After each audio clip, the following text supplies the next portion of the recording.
Um, so the next question is on ITC. So maybe Raj could by Mr. Nagpal and about the cash flow allocation. I'll mention a couple of points and maybe address them collectively. He says ITC has questionable asset cash allocation. There's no reinvestment avenues of high growth. The company says to expanding the portfolio rather than focusing on recent announcement of two brands of the hotel business contradict their capital allocation, and the free cash flow to firm seems unsustainable without the Sure. So there are too many questions in that. I'll club some of those and answer that. So, if anyone is interested in a detailed answer to this, Rajiv had presented on ITC. Go through that video. Again on ITC, so about 18 months back, they had come out with the capital allocation policy, where they said that they would not be putting any incremental capital into high capital intensive business like hotels, and the incremental capital would probably go other businesses. So that was one change that they made in the capital allocation policy. And another was that they changed the dividend payout policy, where they said that they would pay out about 80 to 85% of their profits every year. So uh, definitely there was a change in how they looked at utilizing their cash flows. And also over the years we have seen that they used cigarettes business as their cash cow and utilized cash flows to build other businesses like FMCG over a period of time.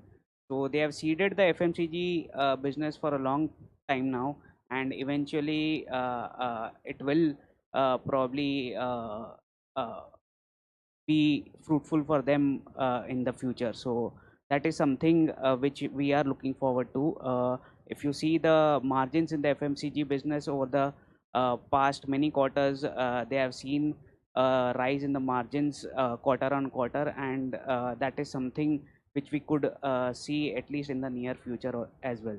So that is one thing. Apart from that, there are concerns on the taxation increase also, so I'll address that as well.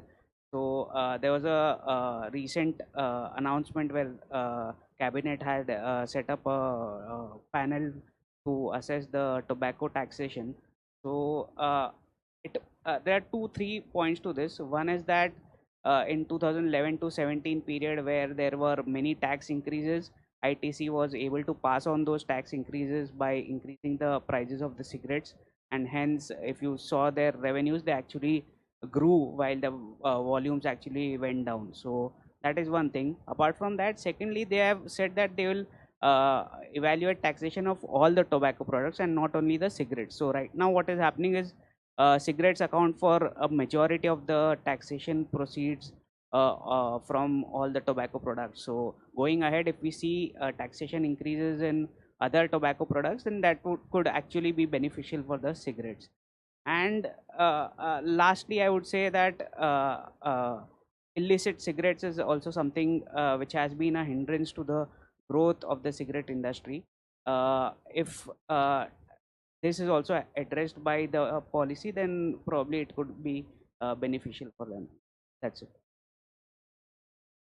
Sorry, there was a question on hotel brands. So, uh, launch of new brands don't mean that they need to incur capex on that.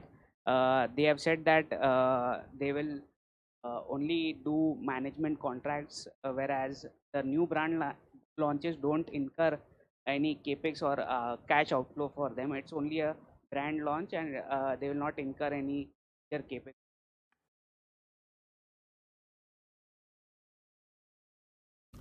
Mutual fund investments are subject to market risks.